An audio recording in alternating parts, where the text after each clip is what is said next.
SFC chairman గా సిరిసిల్ల రాజయ్య బాధ్యతలు. నా విధులను సమర్థవంతంగా నిర్వహిస్తా రాజయ్య. ఇక వరంగల్ నుంచి లేనట్టే, ఇక అయిపోయింది. వరంగల్ ఎంపీ నుంచి తప్పుకున్నట్టు. స్థానిక సంస్థలను గత సర్కార్ తీవ్ర ఇబ్బందులు పెట్టిందని fire. State finance commission chairman గా సిరిసిల్ల రాజయ్య బాధ్యతలు స్వీకరించారు. ఆదివారం హైదరాబాద్ ఎర్రమంజిల్లోని ఎస్ఎఫ్సి ఆఫీసులో రాజయ్యతో పాటు సభ్యులు రమేష్, సుధీర్ రెడ్డి, నెహ్రూ నాయక్ బాధ్యతలు చేపట్టారు. SFC member secretary Smita Sabharwal ఈ కార్యక్రమంలో పాల్గొన్నారు. అంటూ నిజంగా మాజీ అంటే ఎంపీగా వరంగల్ ఎంపీగా ఉన్నారు. తర్వాత కొన్ని అంటే చిన్న కారణాల వల్ల కొంచెం మళ్ళా కొద్దిసేపు బ్రేక్ వచ్చింది.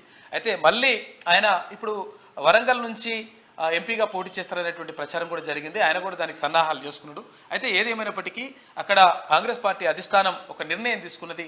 ఆయనకు ఫైనాన్స్ కమిషన్ చైర్మన్గా ఆయనకు బాధ్యతలు అప్పగించారు.